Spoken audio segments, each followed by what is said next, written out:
Hello and welcome to a new video. In today's video we're going to take a look at a very toxic line with the normal Bastiodon here. And this line is not something that's just like, yeah, I just try to build like the most toxic line possible. No, this is a team that actually I seen people complain on Twitter about, so of course we have to try it out. But also I've seen people run that on the high up leaderboards currently. Like this is a top tier leaderboard team. I looked a little bit into the tactical stream yesterday, who is at like 3,300 rating, and someone played this team there as well. And at this point I already basically did the gameplay, so like I wanted to take a look at it anyway, but this is definitely a team that is very solid and has a very toxic strategy. And it's all around, of course, the lead of the Shadow normal Marowak. Where I wish I had better IVs. I still haven't got any good IVs from Cliff for this Pokemon, but I guess the Rocket event is just over basically, so like there's still a lot of time to get some good Marowaks there.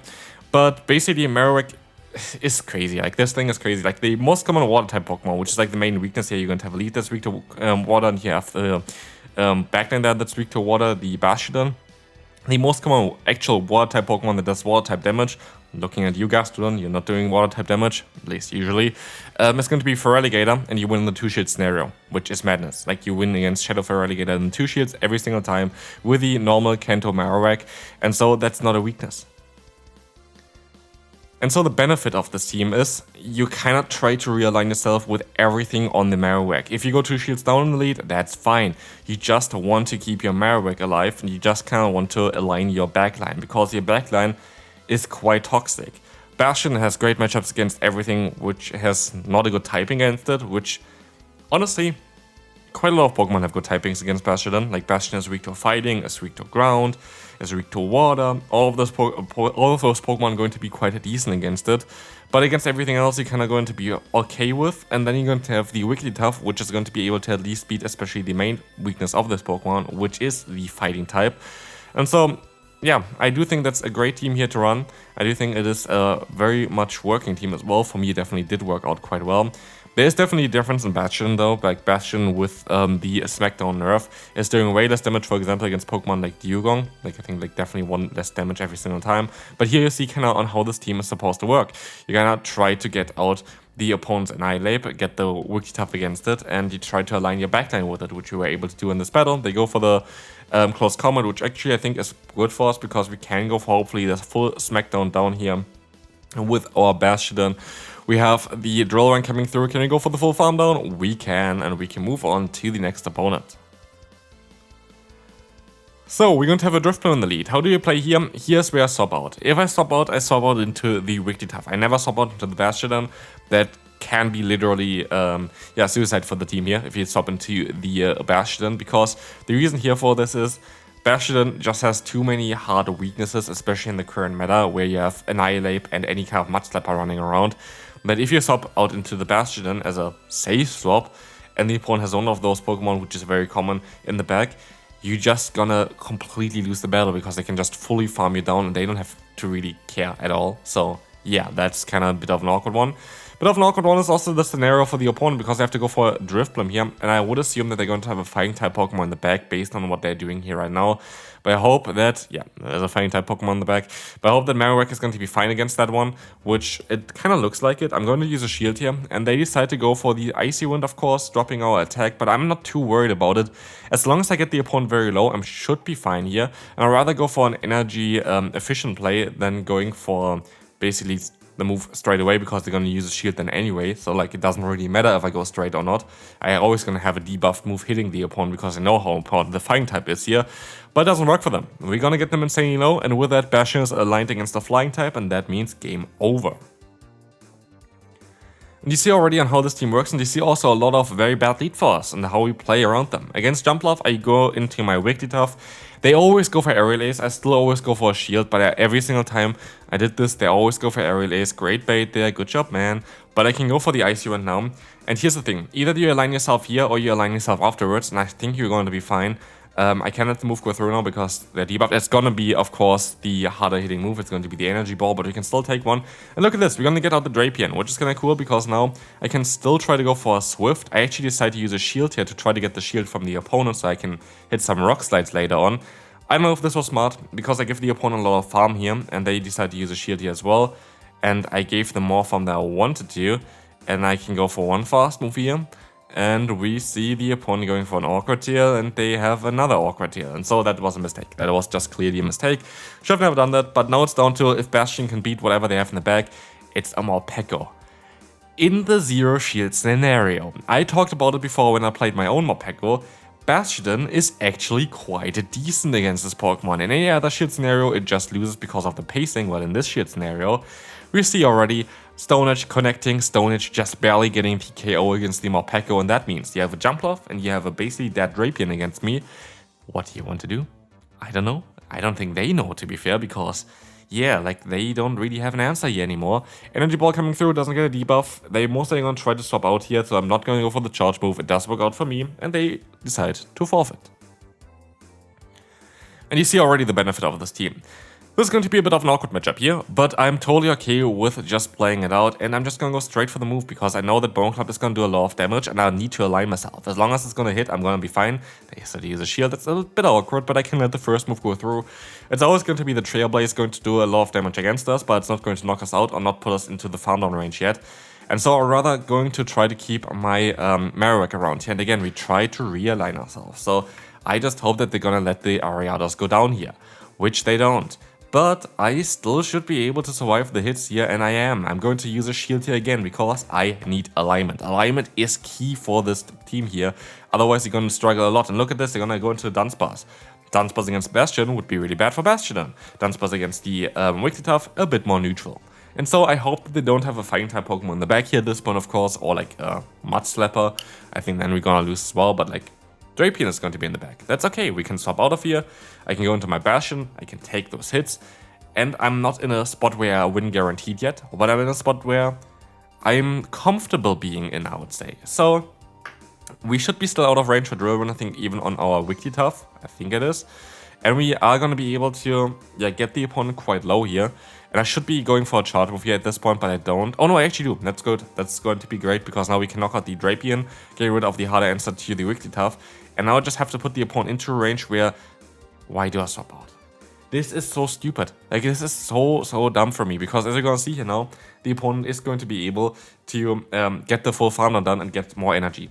I just don't know why I did this. I should have just stayed in with my Bastion, smacked them down even further, because I know I survived one hit, and I know that they still have to go for a drill run. I threw this battle. I should have won this battle, but I didn't. That's my fault. Infuriating. Like, honestly, just infuriating for myself, because I would have easily won this one. I just completely misplayed this one for no reason at all. There was no pressure. I played everything perfect till the point where I decided to swap out. It kind of sucks there, to be fair, because I just don't really like to see the mistakes, and of course I don't really want to get embarrassed on YouTube all the time, but yeah, I feel like there are a lot of mistakes currently in my play which I kind of need to get rid of. But let's see if this next one going to be a bit better. We're gonna get the debuff onto the Dunsparce. I should be able to survive a move here still, and so I can let the move go through. It's going to be the drill run, and yes, I still survive, and I can even go for a Swift here to either get the KO or get the shield from the opponent. Either which I'm going to be okay with. We're going to get the KO, and they're going to reveal they have a Jumpluff in the back. Good game. That's it. Move on to the next opponent. Bastiodon. Again, you're not a water type, you're just a Mud Slapper, and we're going to see the Duron coming in, and I still kind of want to get a little bit of damage before I swap out. I know that's the benefit of, by the way, having the normal Bastion. You don't want Shadow Bastion in this team. You don't. You want the normal one. Why? You see it exactly here. Duron is a common Pokemon. It doesn't two-shot you. It doesn't two-shot you with Drill Run if you're in the normal variant. It does two-shot you if you're the Shadow variant. And that's a big difference. That's a really big difference in terms of what you want to play here. Because, again, like, it is very important for you to survive those hits. Not so important that you survive those hits here. We just give the opponent too much energy here. That was kind of silly by me. But at least I'm going to be able to use some shields here, and I'm going to try to get the opponent lower. Still hopefully going to be able to at least reach 2 Bone Clubs. If I land this, I might just want to swap out into my Wigglytuff, and I do land this, and so I swap out straight away. Try to go for the full farm down. I use a shield here. It should be the Earth Power. It is the Earth Power, and I hope that I can go for an Icy Wind against whatever they have in the back. And look at this. It's the best Pokemon kind of possible. We're going to have the Drifblim doing double resisted damage with a fast move, doing only neutral damage with the Icy Wind. And it looks like with the Icy Wind on the opponent, I should be able to survive another hit as well, because now I do way less damage, and as we're gonna see, we can go for the full farm down here. and it is going to work out quite well. We have the opponent going for another ice event, trying to get the KO. It doesn't work out. We can stop out of here. We can go for the full farm down. Marowak is going to be able to just knock them out here. The opponent forfeited, and we can move on to the next opponent. Tough lead here and tough say-swap. Like, this is the thing as well. Yeah, what can I do? Like, if I stayed in, I would have had later on Bastion and the weekly tough against the Clodsire, which is the main core breaker for this duo, basically. Clodsire kind of disappeared, mainly also because of Corsola and Diggers being buffs and Marowak being everywhere. So I didn't really expect to see that many Clodsire, but it wasn't a great matchup for us. And, well, I might be able to get a shield advantage against the opponent later on. Oh, wait, they're gonna go into the Fur Alligator. That might be even a little bit better for me, but they still have the Clodsire around. I need to get rid of the shields from the opponent in order to have a chance here of winning this battle, because what I have to do is, I have to go for a Bone Club here, I have to hopefully get the shield from the opponent, and then farm them down later on. Then I have a Stone Edge maybe against the Dragon Knight, and hopefully like a Flamethrower against the opponent's Clodsire. But now it's down to Bastiodon. Can you take 2 Hydrokins without shielding? That would be amazing. You can't. No, not with the fast move pressure that's on here. Like, yes, I would survive it, but like I'm gonna survive with like 1 HP, so like that's not gonna help me. Hydrokin coming through, they swap out, very smart player. I'm forced to go basically straight away because they even overfarmed before as well. They had some energy on this Pokemon. So Flamethrower is going to be able to get the KO here. And now it's down to, can I swap onto a superpower from the Dragon Knight into my other boy?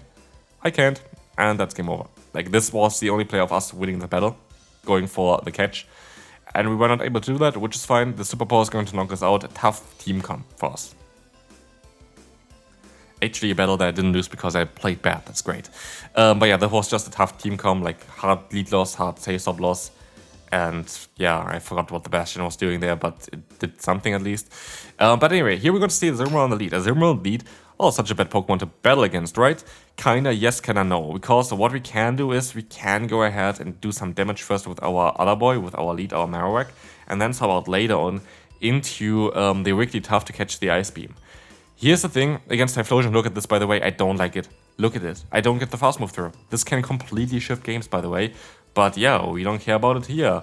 Luckily, they were already at 100 energy, so it only matters that I maybe have to take a fast move from the opponent. Yes, I have to take this fast move, which does quite a lot of damage from the opponent, which I usually would have not been able to take or didn't need to take. Let's see if this is going to be impactful for the game.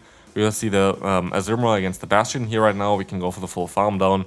It is going to be a player of, and I think it's most likely a Talonflame in the back, and yes, they decide to forfeit. And we can move on to the next opponent. So yeah, that's still an issue for a lot of games right now. Like, there are a lot of one-turn lags, a lot of times where I don't get the fast move, especially when I swap into a Pokemon for the first time after a Pokemon gets KO'd. This is still a bug that's been out there, I don't know why. But it is what it is. Anyway, we're going to see here. The Moltres coming in, going for a Bone Club against it, not really ideal, but we can try to just swap out into our Bastiodon. Why Bastiodon over the Wigglytuff, you might ask? Because the fast move is neutral here, but the charge moves are all resisted. Brave Bird is not doing any damage here. It's double resisted Brave Bird. Look at this. Like, that's pitiful. Like, it's literally embarrassing damage from the opponent. And that's like the main reason why I didn't go into the Wigglytuff. We have the defensive pressure here, but also I could fully farm them down here. I'm gonna fully farm them down. Water Pulse coming through. I'm gonna go for the full farm down here. I don't care. I'm just gonna go for the... Nah, let's swap out. Anyway, we're gonna be able to go for a Bone Club here now. It's still not over, but we're in a very solid spot because we have Flamethrower stored already. The opponent, I think, has 4 fast moves at this point, 5 fast moves at this point. And I need 2 more fast moves to get to my next charge move, which means I win this battle. Like, there's nothing the opponent can do. I can use a shield, I can go for a Flamethrower, I should be able to win this battle quite easily. Unless I can catch the move, but based on the switch lock, which I think is aligned, we should be fine to just knock them out, and we can knock them out here. Bastiodon is putting in the work, even knocking out the Gyarados. Like, honestly, Bastion is so back. And so we're going to move on to the final battle here. We're going to have a Wigglytuff here, and it could very likely be a Wigglytuff double Mudslap, which I showcased before as well, which is a very broken team, which really got me high up into in terms of my elo as well. So definitely try the team out if you haven't seen that one. Go look us on the thumbnail. But as you will see here, the Ice Ribbon is coming through. We're still going to try to align ourselves. Again, alignment is kind of key for this team. Can we do that? It is going to be a draw in terms of alignment. Now it depends. Which Pokemon do I want to bring in? And I decided to bring in actually the Bastiodon here, which is a bit more risky. And it worked out really well because it's going to be the Miltank, which is a Pokemon that we can actually deal with. They have Thunderbolt most likely, which is going to be neutral against us, but I will take it, and they're very likely going to swap out eventually, because they know that this is a bad matchup for themselves. We have the CMPita here, which is going to be great. So yeah, we got hit by a Thunderbolt and basically the same amount of health, and the opponent didn't get hit by a move yet, which is going to change right now. Stone is going to connect, and they decide to still stay in. They swap out down to the Dunsparce. And so, otherwise, Dunsparce would have been aligned against the Bastion if I went into my Wigglytuff instead. Now, Wigglytuff is aligned against the Dunsparce, and that means this game should be over. I don't think there's a way of winning this battle for the opponent. I'm fairly certain that Dryoron is... It's not the hardest hitting move. Thunderbolt should be the hardest hitting move, I think, for this team. But it's still a move that I can just shield up and guarantee get the damage off. For the Milting, it's a guessing game. Do they go for Body Slam? Do they go for Thunderbolt? So for me, the middle ground basically is just to shield up the opponent's Dunsparce there, because it just makes more sense. We will see the Thunderbolt coming through here, but I should be able to even go for the full farm down here, and I might even be able to reach Stone Edge in time against the opponent's Dunsparce before they can go for their own charge move. Body Slam is coming through, doing no damage at all. And we try to race to the Stone Edge, which we can, and it's going to be a good game. This team is absolutely overpowered, very, very toxic, and I hope you enjoyed this one. If you did, feel free to leave a like, and I will see you then. Bye-bye.